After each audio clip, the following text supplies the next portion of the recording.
Hi guys, this is Tanisha coming back from Tanisha Hutchins QHHT, and I just thought I'd answer a few more questions that I get usually through email or through text message. And so today, what I want to kind of go over is healings through QHHT. And the first question that I'd like to answer is about the type of healing that a client can receive through a QHHT session.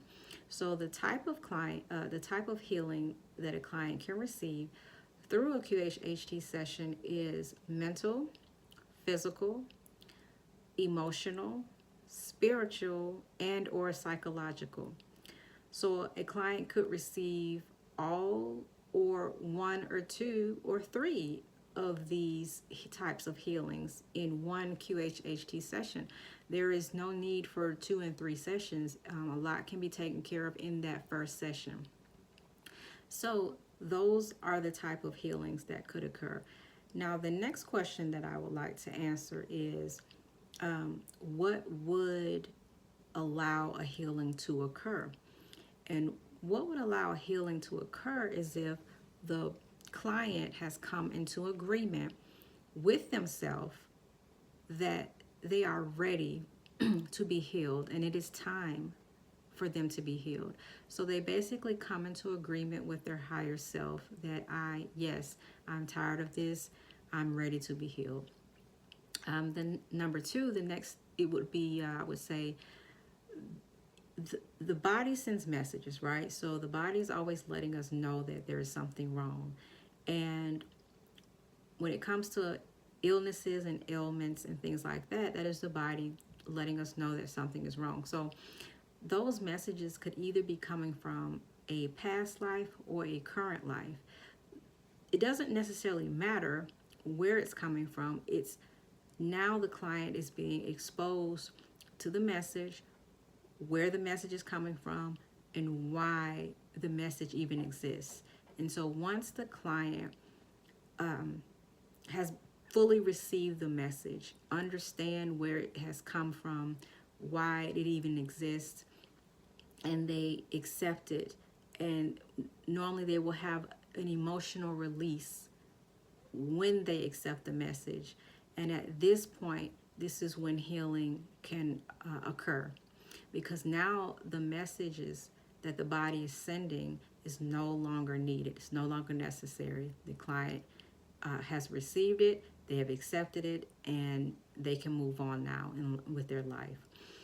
So next, I always get a question about why would a healing not take place in a QHHT session? And so I have a few answers for that. Number one, I would say the client has not come into agreement with themselves that they are ready to be healed. They, for different reasons, they are saying out of their mouth they want to be healed, but internally they are not ready, or they're not ready to accept the idea of being healed. You would think psychologically that what I'm saying is funny, but believe it or not, people have their reasons for wanting to stay ill. So again, not coming into agreement with the higher self or within yourself that you want to be healed. So number two, I would say that the client does not want to give up certain benefits that come with being ill or that come with the illness. For instance, disability benefits. I mean, if you haven't been working for 10 years and all of a sudden you're healed and you can now work, a lot of people believe it or not, have issue with that. And I don't want to go to work. So that gives them a reason to actually hold on to the illness and not want to let it go, because internally they are not okay with what they're going to have to do once they've been healed, like start back working or doing whatever it was before they came down with this handicap or illness. Also, that what comes along with that is the illness.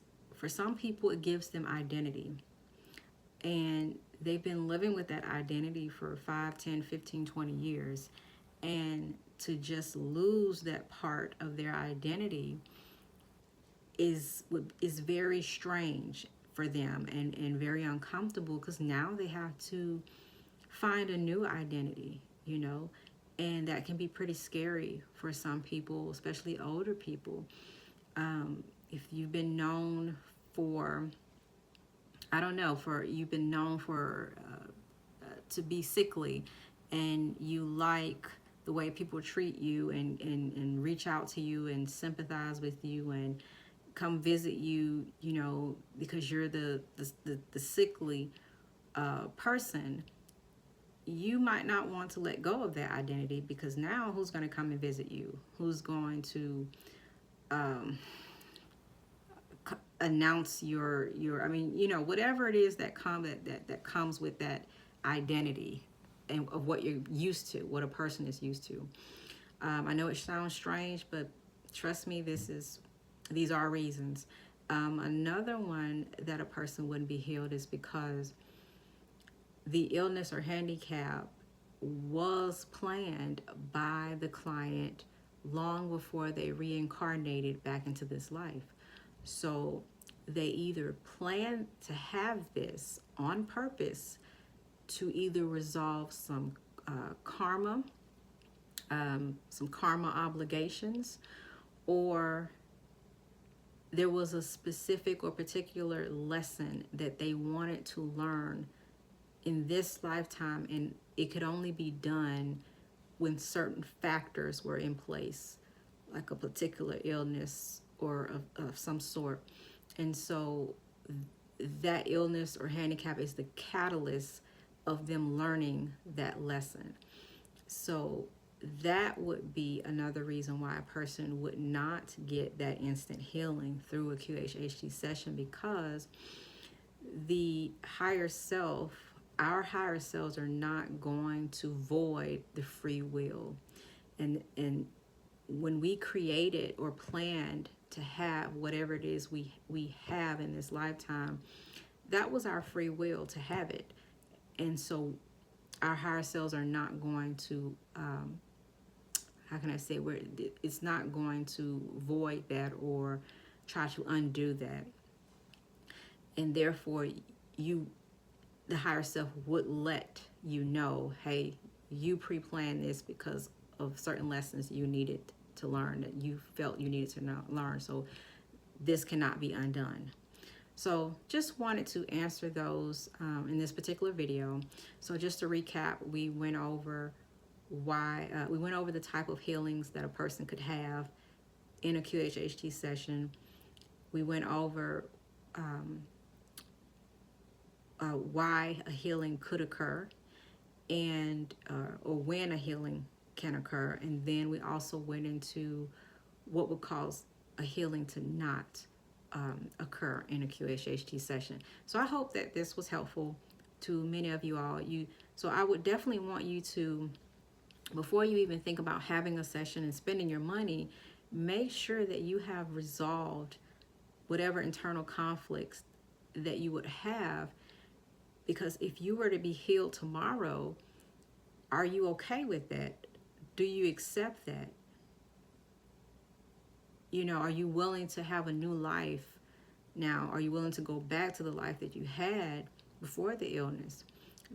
Really resolve that internally so that you don't waste your time or your money having a session. To be healed means you want to be healed, and you're willing to do anything to be healed. I mean, you know what I mean? Not necessarily anything, but you're willing to give up the old identity. You're willing to give up whatever fringe benefits you're getting from the illness, and you want a fresh new life, and you want a new beginning. That's what I mean. So I hope this has been helpful.